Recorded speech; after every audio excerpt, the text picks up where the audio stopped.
C'est dans un cadre magnifique et sous le soleil du Finistère que le coureur de l'armée de terre Thomas Rostollin a en effet remporté cette 6e étape du Tour de Bretagne. Une étape de 156 km du côté de Fouesnant, vous l'avez dit, qui s'est avérée riche en événements, comme nous le racontent Jean-Marc Seigné et Pascal No.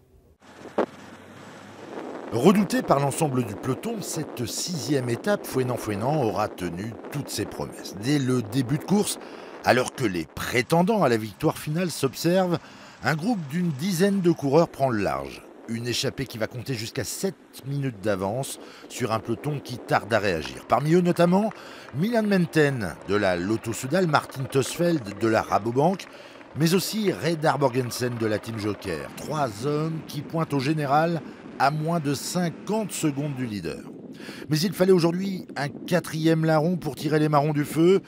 Thomas Rostollin de l'armée de terre, à l'amorce de la dernière difficulté, va jouer les filles de l'air. Sur le circuit, il contient le groupe des poursuivants à distance. Il creuse même l'écart, encouragé de la voix par son directeur sportif. À l'amorce du dernier tour, le Marseillais est toujours seul en tête. Il jette alors ses dernières forces pour aller s'imposer en costaud et en solitaire.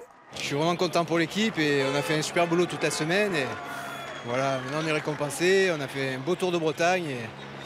Et puis c'est que du bonus maintenant. Derrière, le peloton, emmené par le leader américain, finit par réagir, par lancer la charge sur les poursuivants. Le jeune américain, 18 ans seulement, Adrien Costa, veut sauver son maillot de leader. Elie Gebert, du vélo club du pays de Loudéac, en embuscade, va sortir de sa boîte pour accrocher une 3e place derrière le néerlandais Meyers. 2 hommes qui se replacent au général. Au général, c'était bon, il fallait reprendre l'échappée. C'est chose faite, voilà, je suis content. On a mis Erwan, on a mis Kevin et à rouler. Et puis bon bah voilà, je pense qu'aujourd'hui ils ont fait le travail, ça paye.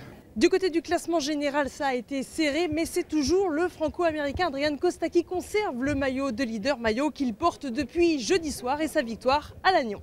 C'est vraiment difficile, l'écart était assez grand et on a vraiment eu du mal à revenir. Puis dans les circuits finales, j'ai fait le maximum. Il y avait des fois où moi j'ai dû rouler moi-même pour tout faire pour que le peloton continue à rouler vite. Puis heureusement à la fin il n'y avait qu'un échappé qui restait à 1 minute. Alors j'arrive à garder le maillot de leader, ça me surprend un peu parce que il y avait un petit moment où j'y croyais plus. Mais ouais, il faudra bien récupérer ce soir et on verra demain.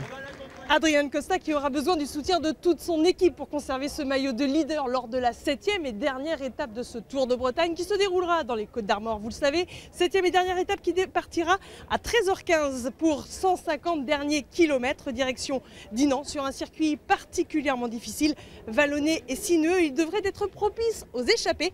Une étape que vous pourrez suivre en direct une nouvelle fois sur France 3 Bretagne et Pays de la Loire à partir de 15h15.